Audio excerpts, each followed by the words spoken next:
Doctor Satish आचार्य, प्राचार्य राजकीय महाविद्यालय पीपलकुट प्रतापगढ़।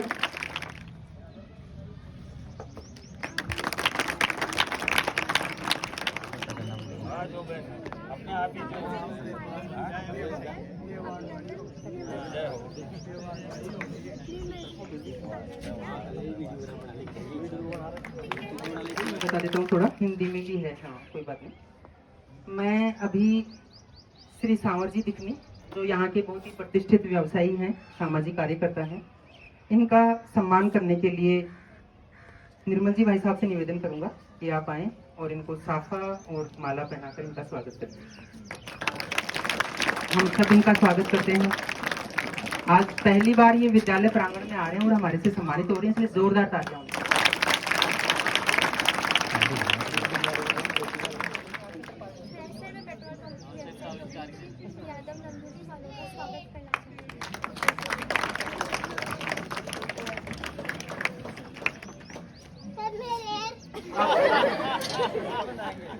आपको भी पगड़ी चाहिए ना, तो आपके पगड़ी। हमारे विद्यालय के सबसे वरिष्ठ सदस्यों में से एक श्री सुरेंद्र सिंह जी राठौड़ जी से निवेदन करूंगा कि वो आए।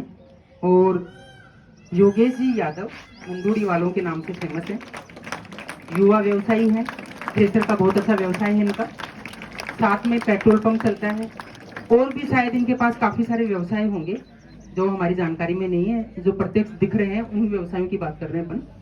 तो इनका पगड़ी बांधकर माला पहनाकर सम्मान करें और आप सब शानदार तालियों से इनका स्वागत करें।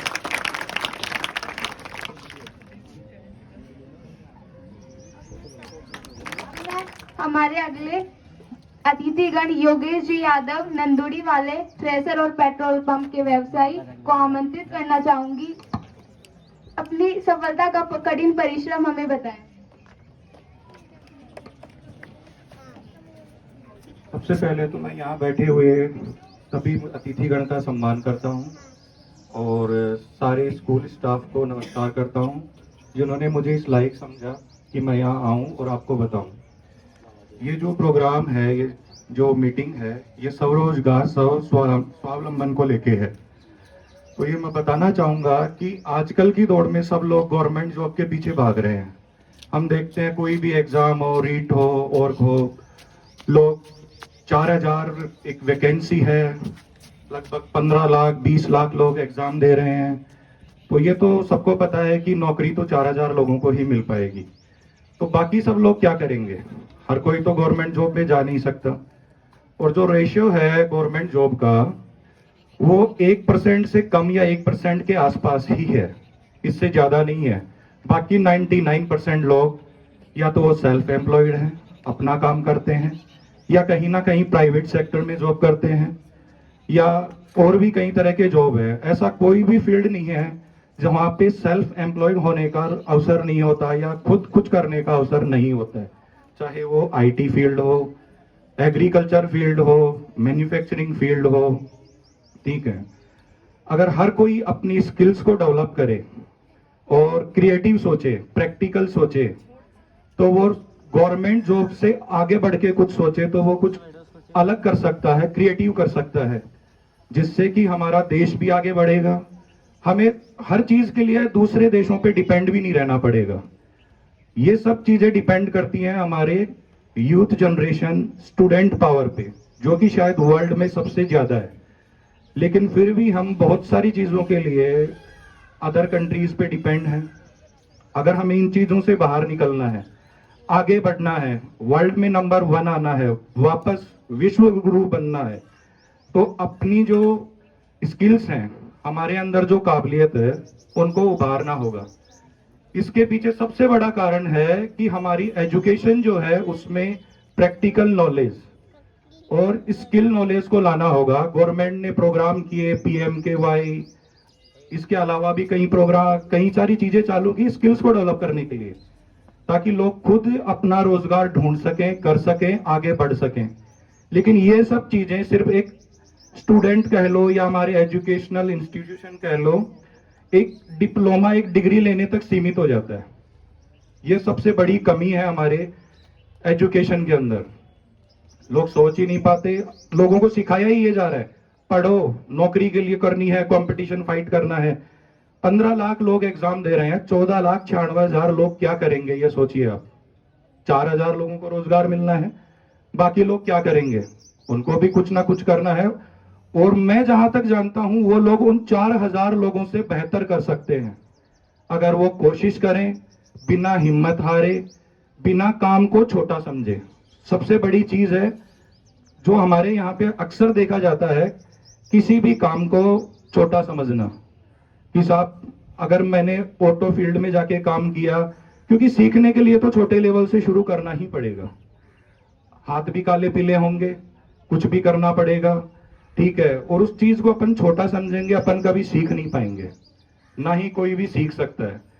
काम को हमेशा बड़ा समझो। हमारे यहाँ पे आप भी जानते हो, पंजाब एक स्टेट है सर, और मैं बहुत सारे पंजाबियों के बीच में रहा हूं। मेरी एजुकेशन दिल्ली में हुई है, तो वहां पे बहुत सारे लोग थे। उनमें एक चीज मैंने देखी थी, वो लोग काम को छोटा नहीं समझते थे। वो लोग, उन लोगों को सीखने को मिलना चाहिए, कमाई होनी चाहिए, उसके लिए काम छोटा नहीं होता। ये जो चीज हमारे यहाँ पे है, ये बहुत बड़ी चीज है कि साहब ये है, ये काम मैं नहीं करूंगा, इस काम में मेरे को परेशानी होती है। काम करोगे तो पसीना भी आएगा, मेहनत भी होगी, एफर्ट्स भी लगेगा, टाइम भी लगेगा। और शुरू करने के लिए कम अर्निंग में, विदाउट अर्निंग में सीखना पड़ेगा। जब आप सीख जाओगे तो देखना आपकी क्या डिमांड होगी, क्या आप कर सकते हो। अगर आप न्यूज़पेपर पढ़ते हो, अगर आप मैगजीन पढ़ते हो, तो आप देखते होगे, मैंने पढ़ा है कि एक IITN जिसने IIT से पढ़ा, जो कि एक टॉप क्लास इंस्टीट्यूट है, जहां का पैकेज ही 25, 30, 35 लाख से शुरू होता है। बंदे ने अपना जॉब छोड़ा और एग्रीकल्चर फील्ड में ट्राई किया, जहां कोई भी आज की तारीख में मेरे हिसाब से तो नहीं जाना चाहता। और उसने नई टेक्नोलॉजी इनोवेट की, कम पानी में, कम खर्चे में और ज्यादा से ज्यादा पैदा में। मैंने पढ़ा था उन्होंने अनार पे फोकस किया, फ्रूट्स पे फोकस किया, और फोकस करके, और जो 30-35 लाख का पैकेज था, उससे खुद उसने एग्रीकल्चर फील्ड से 70-80 लाख रुपए साल के कमाने चालू कर दिए। और अपने साथ साथ उसने 50 की लेबर रखा, या जो भी कह सकते हैं कि मैन पावर रखी, उनको भी रोजगार दिया। एक आदमी अगर सेल्फ एम्प्लॉयड होता है तो कम से कम 2, 4, 10 लोगों को अपने साथ में रोजगार दे सकता है। तो ये जो आंदोलन होते रहते हैं, रोजगार रोजगार, बिना क्रिएटिव, बिना नॉलेज, बिना एफर्ट्स के अपन ये सोचे कि गवर्नमेंट अपने को ला के रोजगार दे देगी, ये पॉसिबल नहीं है।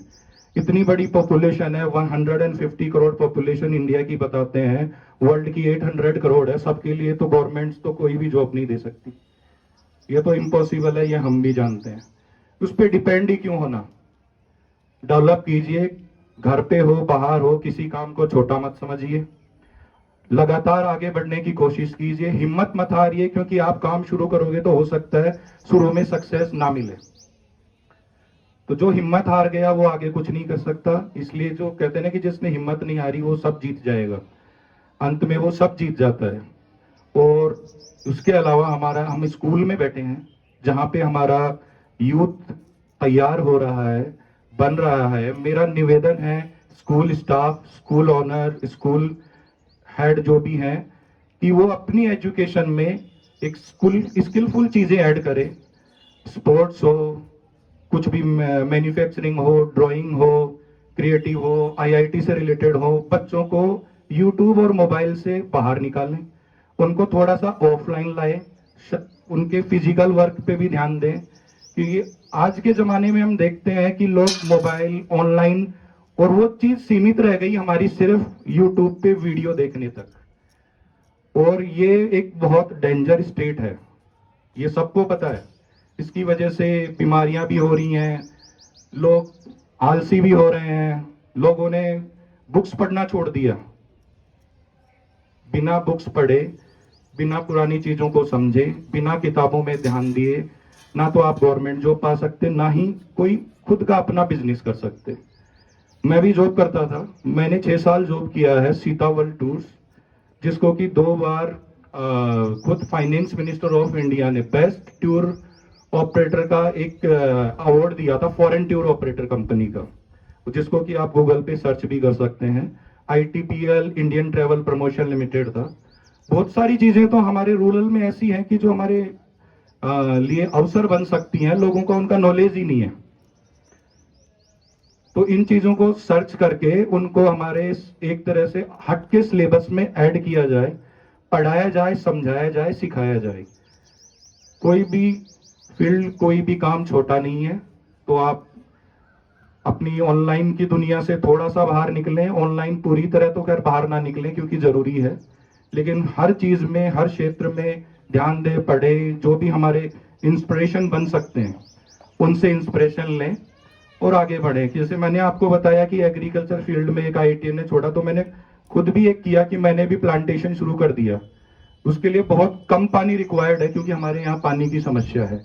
एक नई टेक्नोलॉजी आई है कि आप बारिश का पानी स्टोर करो, पॉन्ड्स बन रहे हैं, गवर्नमेंट उसके लिए सब्सिडी दे रही है। ये नई इनोवेटिव चीजें हैं जहां कम पानी से भी लोगों को दूसरे अवसर मिलना शुरू हो जाएंगे। तो ये सब क्रिएशन की वजह से हो रहा है। तो आप स्कूल स्टाफ से, बच्चों से, सभी से मैं यही कहूंगा, हट के एफर्ट्स करें, पढ़ें, और अगर आपको फेलियर मिलता है गवर्नमेंट जॉब के लिए, निराश ना हो, अपना कुछ करें और उससे बेहतर करें, जिससे ये देश भी आगे बढ़े, आप भी आगे बढ़े, शहर का, गांव का, सबका नाम रोशन हो। Thank you. मैं रिसेंटली गया एक काम के लिए, तो वहां पे एक बिजनेसमैन थे नागौर के। उनका अच्छा बिजनेस था। उन्होंने फार्मिंग चालू की, तो उन्होंने आंवला के 800 पेड़ लगाए थे जो कि मैच्योर हो गए, फल देना शुरू कर दिया। और मैं भी कोइंसिडेंटली उसी नर्सरी में पेड़ों के लिए गया हुआ था। मेरी मुलाकात हुई तो बोले, सर मैंने 800 पेड़ का एक बागान लगाया था जो कि मेरा इस साल मैंने 24 लाख में बेचा, 3000 रुपए पर पेड़। ठीक है, पानी बहुत कम required, new technology, drip irrigation. ठीक है, मैंने इंस्पायर होकर मैंने खुद ने 850 पेड़ लगाए हैं जिनको मैं खुद संभाल रहा हूं। ठीक है, उन्होंने बोला मेरा बिजनेस था, बिजनेस में कमाने के लिए मुझे 1 लाख कमाने के लिए पहले 1 करोड़ इन्वेस्ट करना पड़ता है, या समझ लो बहुत ज्यादा इन्वेस्टमेंट चाहिए होता है। एग्रीकल्चर एक ऐसा फील्ड है, अगर आप उसमें अच्छा करने की कोशिश करो, उसमें मेहनत ज्यादा है, इन्वेस्टमेंट कम है, एफर्ट्स ज्यादा है, लेकिन एक समय के बाद आप बहुत अच्छी अर्निंग कर सकते हैं। उस दिन वो लोग 2000 पेड़ों का टेंडर लेके आए हुए थे कि बोले सर मैं तो यही काम करूंगा, इंडस्ट्री को कम कर रहा हूं, 4000 पेड़ हो जाएंगे कि सस्ते हो जाएंगे तो 2000 का एक बिकेगा, तो भी 80 लाख का बिकेगा। कहां मैं इंडस्ट्री के अंदर हर साल मेरे को कमाने के लिए इन्वेस्टमेंट खोजो, वो लोग एफर्ट्स दिए। अच्छा, उनमें लेबर भी, मैन पावर भी काम करती हैं, लोगों को रोजगार भी मिल रहा है। और आप मानोगे, उन्होंने जो एरिया में पेड़ लगाए वो नागौर, जोधपुर या फिर बीकानेर जैसी जगह है। आप जाओगे रतनगढ़ रूट पे, सर कीनों के बागान है, बहुत सारे हैं। ठीक है, हम लोग सिर्फ एक ही चीज पे डिपेंड है कि साहब बरसात हो गई तो बाजरा बो लिया, ठीक है ना, और हो गई तो गेहूं बो लिया। हम नया कुछ करने की नहीं सोच रहे एग्रीकल्चर में, इसीलिए सबसे कम लोगों के हाथ खड़े हैं। आने वाला एक फील्ड है, किसी भी चीज की डिमांड कम हो सकती है लेकिन इंसान की भूख कभी कम नहीं हो सकती। वो कितना भी कुछ भी टेक्नोलॉजी आ जाए, स्पेस में चला जाए, लेकिन बिना खाना खाए, बिना पेट भरे वो नहीं रह सकता। एक चीज जो मैंने सोची थी कि जो सबसे ज्यादा आवश्यकता की चीज है दुनिया में, जिसके बिना आदमी बिल्कुल ही जीवित नहीं रह सकता, वो सबसे सस्ती है। बता सकते हैं कौन सी? हवा। मुफ्त मिल रही है, जिसके बिना आदमी कुछ सेकंड के लिए जीता है। दूसरी चीज जो उससे थोड़ी सी एक्सपेंसिव है, पानी। ठीक है, वो भी बहुत ज्यादा महंगी नहीं है, 300 रुपए में भी टैंकर डल रहा है, जो कि बिस्लरी की बोतल 10 रुपए की आ रही है, लेकिन मिल रहा है। तीसरी सबसे जरूरी चीज है जिसके बिना कुछ दिन आदमी जी सकता है, वो है खाना। ठीक है, उसके बिना आदमी जी नहीं सकता। ये 3 चीजें ऐसी हैं, वो जितनी जो चीज जीने के लिए जरूरी है, भगवान ने उसको सबसे सस्ता बनाया है और हम लोगों ने उसकी वैल्यू खत्म कर दी। हमने हवा को पूरा प्रदूषित कर दिया, सबसे ज्यादा जरूरत की चीज है, कुछ मिनट के लिए आदमी नहीं जी सकता। ठीक है, फिर उसके बाद में खाना भी प्रदूषित कर दिया, यूरिया डाल रहे हैं, केमिकल्स डाल रहे हैं, पूरा जहर उसमें मिला रहे हैं। सर ने बहुत अच्छी चीज बताई, जैविक ऑर्गेनिक फार्मिंग, बहुत लोग इस फील्ड में काम कर रहे हैं, गौमूत्र से, गोबर से, आपका जो ये वेस्ट पड़ा रहता है उन चीजों को उठा के करके। दूसरी एक चीज कहूंगा कि आजकल नया ट्रेंड है सर, पैक्ड आइटम खरीदते हैं। ठीक है, हम दिवाली पे जा रहे हैं, दिए भी पैकेट वाले लाते हैं। इन चीजों को छोड़िए, हमारी परंपरागत चीजों को पकड़िए। दिए जलाने हैं, जाइए कुम्हार के पास में, दीपक लाइए, जलाइए। इससे सबसे बड़ी चीज क्या होगी पता है आपको? जिनसे आप पैकेट ला रहे हो बहुत बड़ी बड़ी कंपनियां हैं, लेकिन आप किसी कुटीर उद्योग वाले से, छोटे उद्यमी से चीज करेंगे, आपको साथ में आशीर्वाद भी मुफ्त मिलता है, उनका आशीर्वाद भी मिलता है। इन चीजों को आप पुनः दोबारा शुरू कीजिए। मैंने खुद ये चीजें नोट की, चालू किया। मैंने दिवाली को दिए मैं लाता हूं तो वहीं से लाता हूं, मैं डिजाइन वाला और ये रेडीमेड वाला बड़ी कंपनी वाला नहीं खरीदता। वापस अपने लोकल उद्योग को पकड़िए। आप खपत करेंगे, डिमांड बढ़ेगी, गांव की गांव में व्यापार बढ़ेगा, लोगों की जीविका पहले जैसी फिर से चलेगी। ये बाहर की कंपनियां आके सारा सब्स्टिट्यूट देखो, चाइना ने निकाल दिया, किसी अमेरिकन कंपनी ने निकाल दिया, किसी ने निकाल दिया, सब लोग उसी पे डिपेंड होते जा रहे हैं, है ना। और इसको एक स्टेटस सिंबल भी बना लिया कि साहब बड़ा स्टेटस, ऐसा कुछ नहीं है। जमीन से जुड़ी चीज की बात ही अलग होती है। वही चीजें आप फिर से शुरू कीजिए, अपने घर वालों का काम में हेल्प कराइए, खेती में हेल्प कराइए। कोई छोटा काम नहीं है। मैं सारा बिजनेस संभालते हुए हकीकत में अपनी खेती में खुद काम करता हूं, खुद संभालता हूं, अपने पिताजी के साथ जाता हूं, मुझे कम नॉलेज है, मैं सीखता हूं। सीखिए, कोई बुराई नहीं है, काम जितना मिले उतना सीखिए।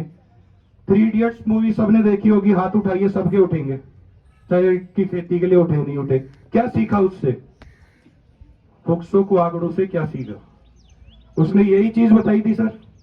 ठीक है कि वो एक तो पैकेज के पीछे भग रहा था, चतुर।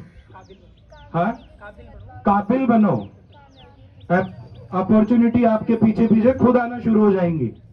ठीक है, खुद कीजिए। उस नागौर के सर बिजनेसमैन ने अपना बिजनेसमैन 50% डाउन करके खेती की तरफ डाइवर्ट हो गया, क्योंकि उसने नई टेक्नोलॉजी से, नए सिस्टम से शुरू किया सारा काम। तो इस बार ज्यादा हाथ उठाइए, एफर्ट्स कीजिए, क्योंकि मुझे लगा बहुत सारे लोग हैं, काश्तकारों के बच्चे हैं यहाँ पे।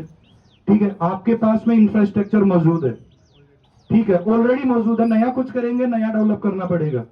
उसी के अंदर आप लोग कुछ ऐड कीजिए, वही परंपरागत कीजिए, ऑर्गेनिक कीजिए, लेकिन नई टेक्नोलॉजी तो जरूरी है, वरना पहले पॉपुलेशन कम थी, आज ज्यादा है, इतना पेट नहीं भर पाता फिर लोगों का, इतना खर्चा इतना है, वो नहीं हो पाता। लेकिन नया सिस्टम शुरू कीजिए और स्टडी कीजिए इस पे।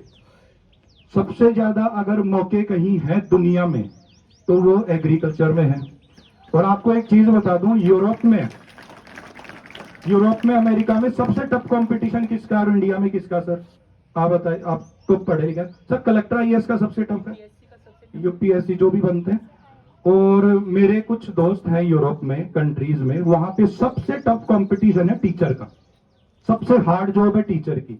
वहां पे कॉन्सेप्ट है कि एक टीचर कई कलेक्टर बना सकता है, कई कलेक्टर और आगे कलेक्टर बनाए ना बनाए।